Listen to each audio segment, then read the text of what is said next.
Now, the NHS is urgently appealing for people who've had COVID-19 to donate plasma from their blood. What it's doing is carrying out trials using the plasma's antibodies as a potential treatment for people who fall ill with the disease. NHS Blood and Transplant needs as many volunteers to come forward and help ahead of any potential second wave. Well, Mike Murphy is a consultant haematologist, and a bit earlier on the show I asked him what the process was for collecting the plasma and how it differs to getting your blood. Many of your listeners will have donated blood, and it's very similar to that. Instead of the blood going into a blood bag for whole blood collection, it goes into a cell separator machine that spins the blood, separates the plasma from the blood cells, returns the blood cells to you. It takes about 45 minutes. During that time, you just sit back and relax. And after it's done, you just go away and resume your normal daily activities. Local haematologist talking to us, Mike Murphy there. Well, Chris McDonald is the chief executive of the Materials Processing Institute on Teesside. And earlier this year, Chris actually contracted COVID-19 and he's taken part in plasma trials. He joins us this morning. Morning, Chris. Good morning, Neil. Thanks for asking me on this morning. You're very welcome. How are you? I've got to ask you, first of all, how are things now? Yeah, I'm really well, thanks very much. You might remember I was on sort of March, April time, and remember I had it quite bad then. Though there was always a little part of me that was wondering, have I really had it or not? Because I heard you talking to Mike earlier and you said, not everybody knows because you don't know if you've had the test. Yeah. But then as a result of participating in the plasma trial, they've confirmed that I did have it because I've got the antibodies. God, when you heard that, were you surprised by it or far from it?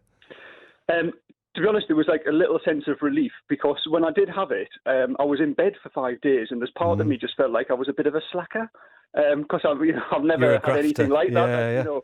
And I thought, well, it really does show it was the right thing to do, and also relieved as well because we were very careful about self-isolating.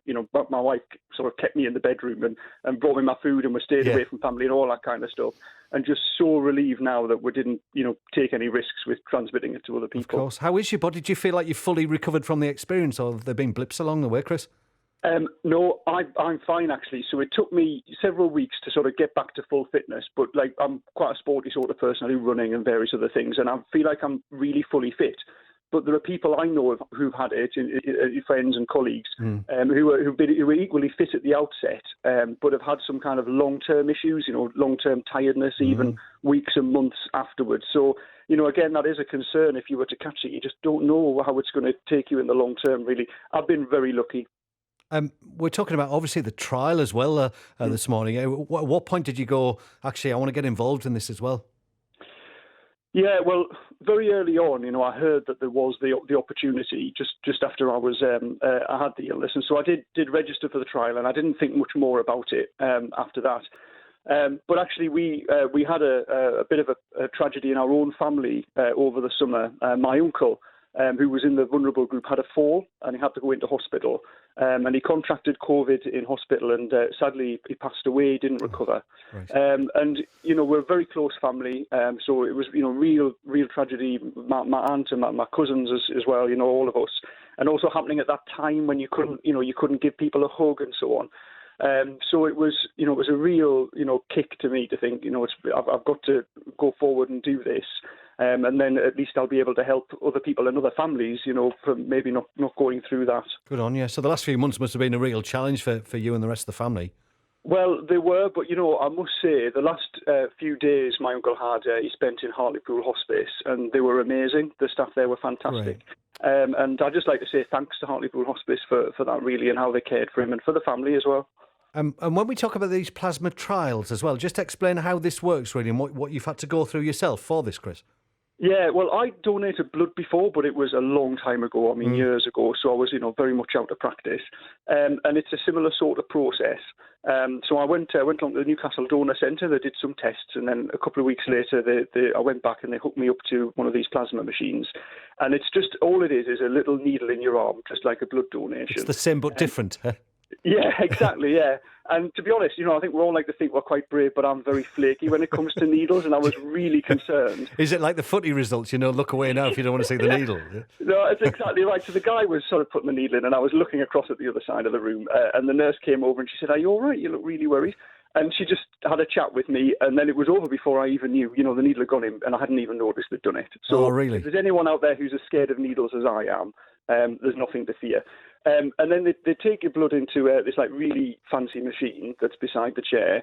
And I heard Mike, the consultant on earlier, was explaining how it works. And they separate it kind of on the fly.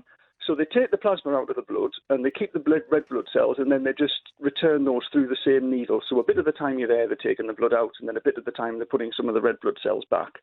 And the advantage of that is you don't have, there's no risk of anemia, you don't feel weak afterwards because you've got all your red blood cells.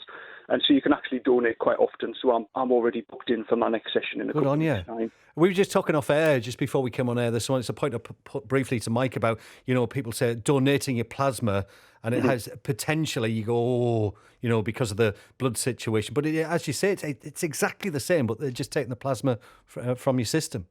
Yeah, you're right, and I totally understand that anxiety. I was really anxious as well. I was really nervous about it because I'm working like a scientific organisation. We're developing new technology and all that all the time, but we're all just human, And I think for anyone who's donated blood, it's just very much like that. And if you haven't, then all I can say is it was quite a relaxing experience. I just had to sit on my bum for 40 minutes. So you got a cup of chat at the end of it and a biscuit? Yeah, got a drink and some biscuits as well, and I'd sat and read a book, or you can, look on your phone or whatever you want to do.